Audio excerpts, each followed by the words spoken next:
One of the quality control measures that all offices should spend some time on is alginate impression procedures. Alginate impressions are going to generate for us diagnostic models, study casts. It's also going to be the opposing models for crowns, bridges, partials. And so the accuracy of these models cannot be overstated. One of the things that during the years I've had to deal with is new employees that we had to bring up to speed in terms of their alginate impressions. This is going to be a duty which we delegate to our dental assistants, our lab assistants. Therefore, spend some time on this process. We'll go over with you the 8 keys to real beautiful, accurate alginate impressions. I'm going to give you some insights of different techniques and things that I've learned over the years that will ensure success and accuracy in all you do in this process. You can do this as a two-handed procedure by yourself or a four-handed procedure with a dentist and an assistant. I'm going to show you the four-handed procedure technique, and I'll allude to the two-handed procedure because many of you dental assistants out there are going to have to do this all by yourself. I had a patient tell me one time that Kathy, my dental assistant who has been with me 22 years, is better than I am. I looked at him, I said, "The hell you say?" He says, "Oh yeah." I said, "How you figure that?" He looked at me and says, "She works without an assistant." At that point, I realized he was probably right. So for all you assistants out there, sometimes if you're feeling a little down, you realize you're working without an assistant, the doctor's not. So let's go through the 8 keys or the 8 steps of this process, because I've learned over the years, if you have a checklist or a list of things that you can give your employees, then you have a way to determine really what you want. Then you can communicate it to them, and then you have this result at the end that you can verify. So the whole process of determination, communication, and verification in every step you do is critically important in a dental office. Our little patient today is Denise. What's your new last name? Radcliffe. Radcliffe. Denise is recently married, last Friday. And so she hadn't gotten a lot of sleep or anything. But she's our treatment coordinator.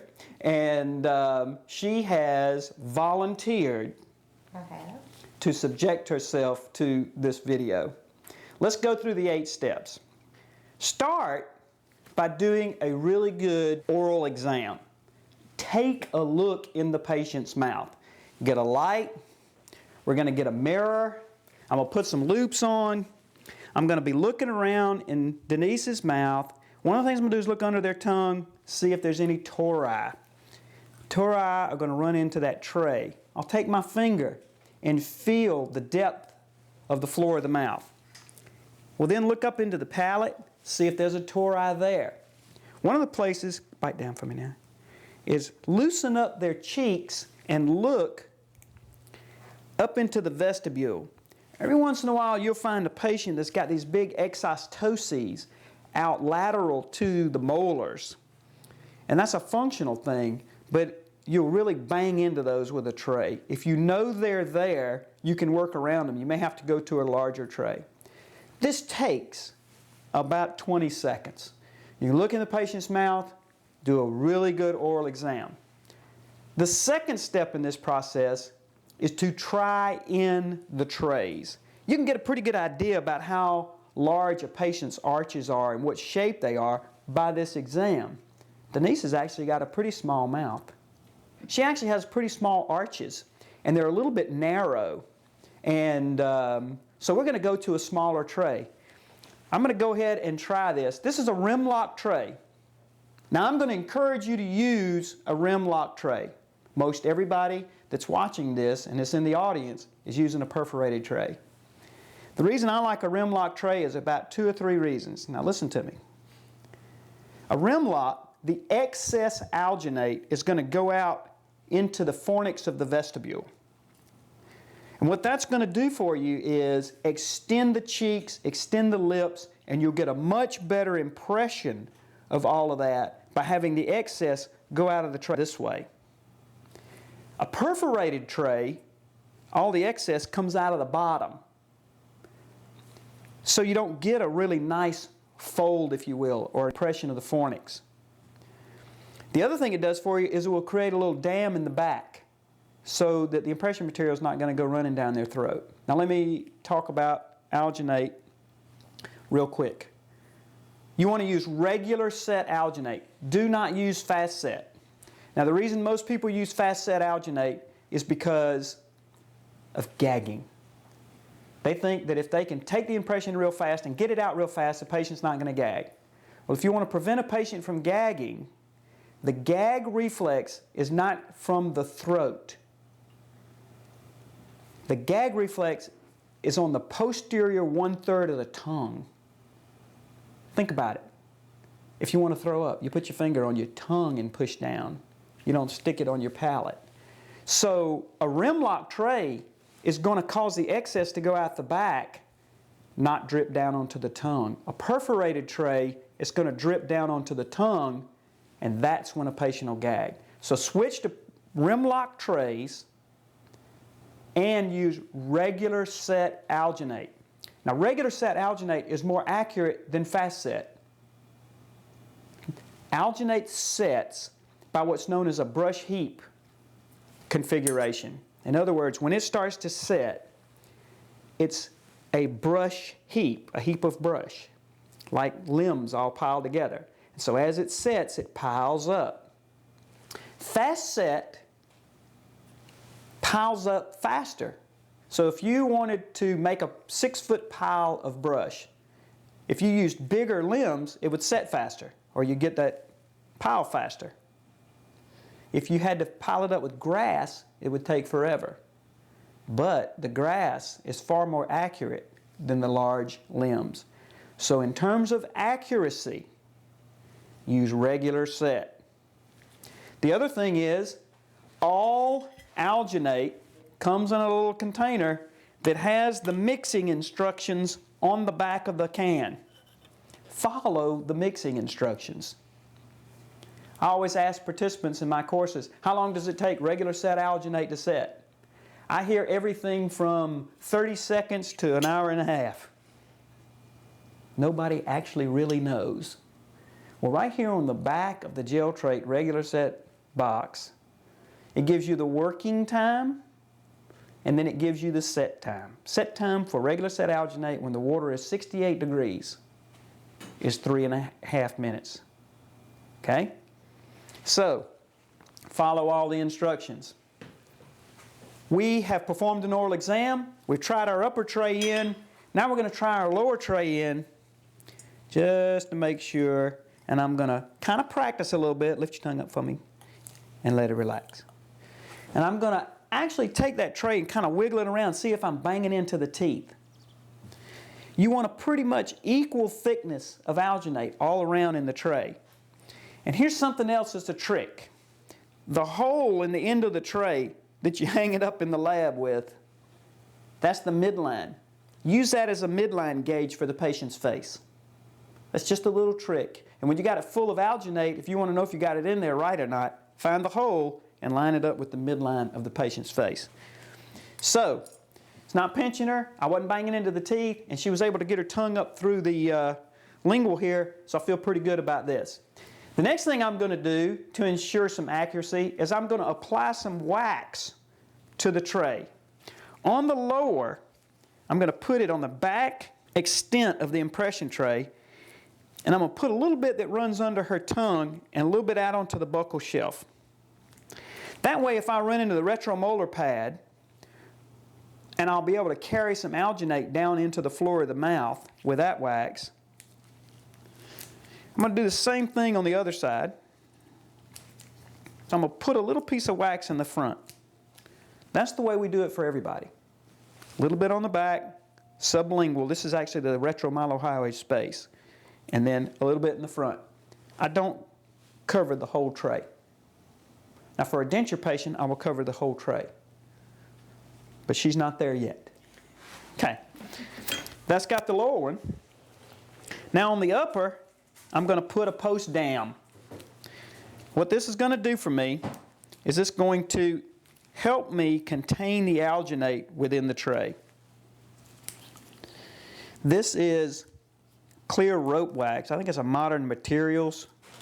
And you can see I've got it on the back end back there so that as I push that up, it's going to help me keep the alginate in. Then I got a little piece I'm going to put right on the front. This is very similar to the lower if you think about it. So that when I border mold this or muscle trim this impression, if the frenum or the frenulum runs into that, it'll just cut right into the wax instead of that metal tray. So now we've got wax on our trays. Doing this as a four-handed procedure, Kathy's going to mix the alginate, and we use a machine called an alginator. The alginator is nothing more than a bowl on a turntable that spins around. You measure out your powder, you measure out your liquid. Don't eyeball that stuff. Measure it to the manufacturer's recommendations. And then, as you mix, it presses the alginate up against the side of the wall of the alginator bowl. You know, I started out as a dental assistant working for my daddy. And we always, at the end of the day, had about 10 or 15 little green rubber bowls to clean. With this machine, you will clean it as you finish it up and wipe out the inside of it. And so you never have a big stack of green rubber bowls to clean at the end of the day because you've only used two, one in one room and one in the other. So that has been a real good thing for us. So I'm going to have Kathy go ahead and we will do the upper alginate first. While she's mixing the alginate, let's talk about step 4. We know that it takes 3 minutes and 30 seconds for the alginate to set. Set a timer. So Kathy has incorporated the liquid in the powder, and she has set a timer at 3:30. As this alginate is setting, you now know and you can verify that it is set. How do most of you check to see if the alginate is set? You dig your thumbnail into it. The message you're giving the patient is, this girl really doesn't know how long this stuff takes to set. But if you set your timer, everybody knows exactly. And what you've told that patient is, I know my stuff. And our office is a little bit different than everybody else's. That's called added value dentistry, by the way. Step 5 is to wipe a little bit of alginate on the occlusal surfaces of the teeth. This is important to keep bubbles from forming on the occlusal surfaces. Step 6 would be to use a mirror to retract the cheek. If you use a mirror, you'll have way more room to work with than if you don't. If you use your finger takes up all the room of the cheek. Now, I'm checking to make sure that the hole in the handle of the impression tray is lined up with the niece's face, midline. If I need to move it a little bit, the alginate is soft enough that I can do that. You'll also notice that I've pulled her cheeks up and out, which is trimming that impression a little bit. But there's one other thing I want you to notice. I am very relaxed. I'm standing upright. My shoulders are relaxed. My elbows are down. I'm not all winged in here trying to get the impression in. I'm not fighting Denise. And actually, a patient feels the relaxed effort that you're giving it, and they will relax. You don't have to get them to pull their feet up off the chair. You don't have to throw salt down their throat. Also, you can turn and say to them, looking at the timer, we've only got 47 seconds left. Right then, that patient can stop panicking if they don't feel like they can breathe. Once again, to recap a little bit, I used this mirror when I put that impression tray in. You notice I did it when I tried the trays in. I'm going to use it when I take the tray out. I would encourage you to always keep this mirror handy when you're putting a tray in. If you're by yourself, lay that mirror on the patient's shoulder right there. Mix your impression material, put it in the tray. When you go to put the tray in the mouth, you got the mirror right there to pick up and put that tray in. This one step, if you don't do anything else, this one step will make your life a whole lot easier. Now, when the beep goes off, we'll remove this tray, we'll pop down in the back, and I'll remove the tray with my mirror. Step 7 is to thoroughly evaluate the impression. We've got a nice roll around. We've picked up all the hard and soft structures. There's not a lot of bubbles. This is a beautiful impression. I would also tell you that if you do have some big void or big bubble someplace, just take another impression. It's not worth trying to work around it or grinding it off or something like that. The 8th step in this whole process is to disinfect and store the impression. Now, in dentistry, we're really big on the whole cross-contamination thing. And we're all standing in this operatory. And I want you to know that it's the operatory is where you disinfect the impression. The operatory. You're going to get blood in an impression. I mean, you're going to have pus in an impression. You're going to have all kinds of stuff in an impression. And one of the things I want you to do is just rinse it with clear water. Cool, clear water. And then we use a spray bottle with a little chlorhexidine gluconate, which is a antibacterial, and then we'll rinse it out of there. It's as simple as that, and I would encourage you to do it in the operatory, and that stops that cross-contamination at the door of the operatory. Plus, the operatory is set up to do all this disinfecting like we do when we clean a room. We'll then take this impression, we'll wrap it in a little piece of wet paper towel. We'll take a Ziploc bag, write the patient's name on it with a Sharpie pen, put it in the bag, and then we'll work on getting the lower. But that bag will act like a humidor and keep the moisture in the impression and keep it from drying out and shrinking. You're going to want to pour this impression as soon as you possibly can.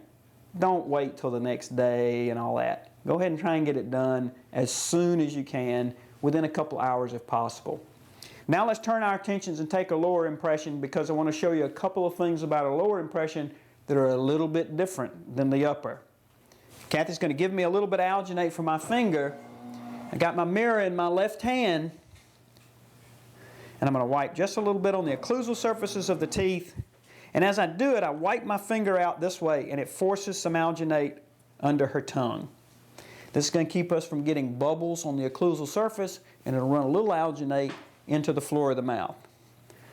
Then with my tray that has wax on it, notice I'm able to get that tray in because I've got this mirror in my hand. I'm going to have Denise lift her tongue up and stick it out at me and relax it. Now if I want to move that tray, now's the time. And one of the things on the lower I want you to notice is I have moved around to the front of the chair. We have elevated Denise up this way a little bit so that I can work right straight in. And once again, I want you to notice my shoulders are relaxed, my elbows are down. The patient feels that I'm comfortable. Stick your tongue out one more time. Okay? I can then muscle trim this impression by pulling up on her cheeks. I can have her stick her tongue out. And if you want to, you can ask a patient, is it pinching you anywhere? Mm-hmm. Good. But while the alginate is still a little soft, you still have the ability to move it around if you want to. So if you're poking them on one side, you can kind of shift it a little bit. I can verify that my midline is in line with the little hole of the alginate tray, and our timer is going to tell us when to take the tray out. We're not going to have to dig in it with our thumbnail. Some of you may use the alginate impression material that changes color. I think it's called chromapan or photochrome or chromapan. I don't recommend it. It's a fast set alginate, and the patient can't see it change color. They can hear that timer and they can hear that bell going off. We've only got an hour and 50 minutes left. Okay, our timer is beeping back there. Now everybody in the room knows we can take that out. I'm going to lift it up in the back, try and break that seal under the tongue. I can use my mirror to help me get all this out of her mouth. Very good. Look how the rim lock tray forces you to have a nice roll. We're in the tray symmetrically. We don't have any bubbles on the occlusal surface, and we've got a nice registration of the floor of the mouth and the retromylohyoid fossa. We set our timer, we wipe some alginate on the teeth, we used a mirror to retract. Now we're going to evaluate that impression. It looks good. We'll take it over, we'll rinse it with a little bit of cool water, we'll disinfect it, rinse it out, then we'll get us a wet paper towel and store it in the same bag that her upper impression's in, to be poured as soon as we can get it back into the lab. I would encourage you to spend some training time on this very step, because this is kind of the first step with a lot of patients that you see if you're doing a new patient exam. And you have an opportunity here to show this new patient to your practice that you're not like all the other dentists. You know your stuff. You and your dental assistant know how to work together seamlessly. And you're able to answer any question they have about this process. And frankly, you're going to be able to get a set of exquisite study casts out of this technique. This is also easy to learn if you use these 8 keys or these 8 steps. And it's a way you as the dentist can go back and reassess and say, you know, we didn't put any wax on this one. That's why we didn't get in the floor of the mouth. So let's remember to do that from now on. We didn't set a timer. We pulled the alginate and it got stuck on all the teeth. That sort of thing. So it's that whole determination, communication, and verification process that the 8 keys to beautiful alginate impressions will give you in your office.